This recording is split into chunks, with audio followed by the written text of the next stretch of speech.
সমস্যাখিনি সমাধান কৰিব, কিন্তু জাগাটো উন্নতি হৈ যাব। চ' আপোনালোকে চিন্তা নকৰিব। আমি সকলোৱে মিলি আমি দাদাৰ হাত শক্তিশালী কৰিব লাগিব। আৰু তাতে কি কৰিব লাগিব যে প্ৰত্যেকে ভোটটো হাতীৰ চিহ্নত দি আমি যাতে গোটেই অঞ্চলটো হাতী হাতী হাতী হাতী কৰি আৰু আমি যাতে বেলেগ দেখা নাপাওঁ। পাম জানো?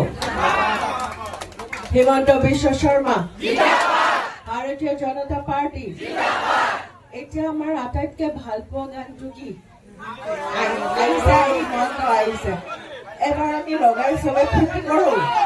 আমাৰ ৰাস্তা ঘাটখিনি আগুৱাই গৈ আছে, আমাৰ কাম কাজখিনি আগুৱাই গৈ আছে। সমাজখন যেতিয়া ডাঙৰ হয় কামখিনিও ভাৰি যায়, হয় নে নহয়? আৰু আমি এই কামখিনি আজি হিমন্ত বিশ্ব শৰ্মা আপোনালোকক আজি নাথাকিব পাৰে, মানুহজন মিটিঙত ঘূৰি ফুৰিছে গোটেই অসমত, কিন্তু প্ৰত্যেকৰ কাম হ'ব বুলি মই আজি আপোনালোক সকলোকে প্ৰতিশ্ৰুতি দি থৈ গৈছো। আৰু ৰাইজৰ মানুহ, ৰাইজৰ কাম, ৰাইজৰ আৰু সৰু সৰু যিখিনি প্ৰব্লেম আছে মই সকলোকে কৈছো যে 15 তাৰিখৰ পিছত আমাৰ ঘৰলৈ আহিলে হ'ল। সেইখিনি সময় মানুহৰ লগত কথা পাতিবৰ কাৰণে এইটোৱে ভাল হ'ব, কাৰণ আমাৰ এইখিনি কৰিবলগীয়া একো নাথাকে। কথাখিনি পাতি আমি লিষ্টিংখিনি কৰিব পাৰোঁ আৰু আমি কামখিনি আগুৱাই লৈ যাব পাৰোঁ। নতুন হাজো শুৱালকুছি সমষ্টিত এটাই আমাৰ বৈশিষ্ট্য কি যে আমাৰ মহিলাখিনি কিন্তু সদায় ওলাই আহে। 1 নম্বৰ যদি আমাৰ পুৰণা জালুকবাৰী, নতুন কমলপুৰ, হাজো শুৱালকুছি আছে, আমাৰ মহিলাখিনি ৰাতি 1 বজাতো পাওঁ নে নাপাওঁ, গান বজাই বজাই পুৰা ৰখি থাকে।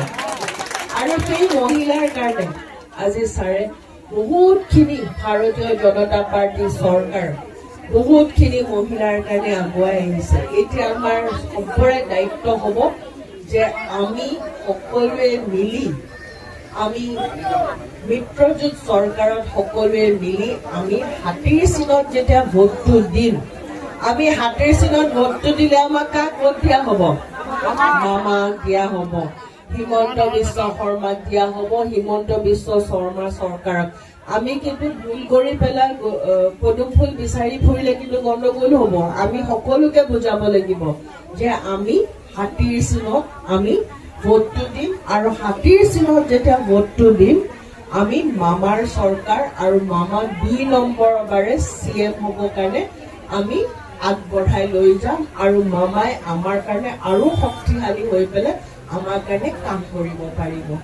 আজি হেমন্ত থাকিব 15 তাৰিখৰ পিছত বা বিহুৰ পিছত প্ৰত্যেকে যাতে যদি কিবা আপোনালোকৰ সমস্যা আছে, কিবা বোলে জনাব লগা আছে, সকলোৱে আহি আগুৱাই লৈ গ'লে তেতিয়া হিমন্ত বিশ্ব শৰ্মাৰ চৰকাৰ আহিলে আমি সকলোৱে কামখিনি আগুৱাই লৈ যাব পাৰিম।